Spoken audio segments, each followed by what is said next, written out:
कुरुंदवारमध्ये धारदार शस्त्राने युवकाचा खून, 3 अज्ञात आरोपींचा पोलिसांकडून शोध सुरू.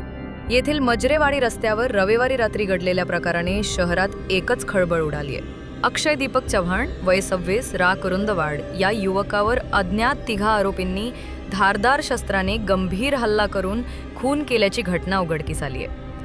या घटनेची नोंद कुरुंदवाड पोलीस ठाण्यात करण्यात आली असून आरोपींचा शोध घेण्यासाठी तातडीने 3 विशेष पोलीस पथकांची नियुक्ती करण्यात आली आहे. विंडशीलला रविवारी रात्री 11:30 ते 12:30 वाजण्याच्या सुमारास शहरातील मुख्य चौकात घडली.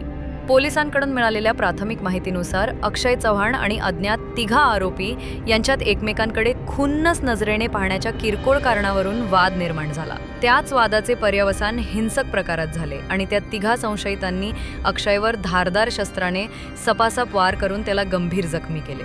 घटनेनंतर अक्षयला तातडीने खासगी रुग्णालयात दाखल करण्यात आले. मात्र डॉक्टरांनी तपासणीअंती उपचार सुरू करण्यापूर्वीच त्याचा मृत्यू झाल्याचे जाहीर केले. यानंतर मृतदेह शवविच्छेदनासाठी मिरज येथील शासकीय रुग्णालयात पाठवण्यात आला आहे.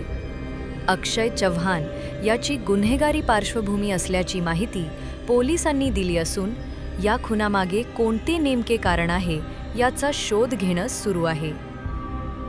या घटनेची माहिती मिळताच पोलीस उपअधीक्षक समीर सिंह साळवे, अप्पर पोलीस अधीक्षक अण्णासाहेब जाधव यांनी घटनास्थळी भेट देऊन तपास अधिक गतिमान करण्याचे आदेश दिले आहेत. साईडवॉक्स सध्या पोलिसांनी मिळालेल्या गोपनीय माहितीच्या आधारे संशयित आरोपींचा शोध सुरू केला असून लवकरच आरोपींना अटक केली जाईल असा विश्वास पोलिसांनी व्यक्त केला आहे.